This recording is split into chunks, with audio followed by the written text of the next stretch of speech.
అండి ఈరోజు నేను మీకు బెండి మసాలా చూపించబోతున్నాను. దీనికి కావాల్సిన అరకిలో బెండకాయలు మధ్యకు చీరుకుని 3 కప్పుల నువ్వుల పొడి, 1 కప్పు పల్లి పొడి, 1 టేబుల్ స్పూన్ ధనియాల పొడి, 1/2 టేబుల్ స్పూన్ జీలకర్ర, తగినంత పసుపు, తగినంత ఉప్పు, 2 టేబుల్ స్పూన్ల కారము ఇవన్నీ వేసి మిక్సీ గ్రైండర్లో ఒక పేస్ట్ లాగా చేసుకోవాలి. 10 వెల్లుల్లి రెబ్బలు కూడా వేసుకుని ఆ తర్వాత బెండకాయల్ని నూనె బాండ్లో వేసి పసుపు వేసి బాగా వేపుకోవాలి దూరగా.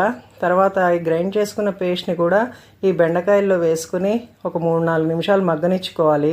ఆ తర్వాత కొద్దిగా టేస్ట్కి చింతపండు రసాన్ని లైట్గా వేసుకుని కొంచెం 2 నిమిషాలు మగ్గనిచ్చిన తర్వాత తగినన్ని నీళ్లు పోసుకుని ఉడికించుకుంటే బెండి మసాలా రెడీ అండి. దీన్ని కొత్తిమీరతో గార్నిష్ చేసుకుని వేడివేడి అన్నంలోకి కానీ చపాతీలోకి కానీ తింటే చాలా టేస్టీగా ఉంటుందండి. మీరు ట్రై చేసి ఎలా ఉందో చెప్పండి. మీరు ఎలా చేస్తారో కూడా నాకు కామెంట్ చేయండి. Please like, share and subscribe my channel.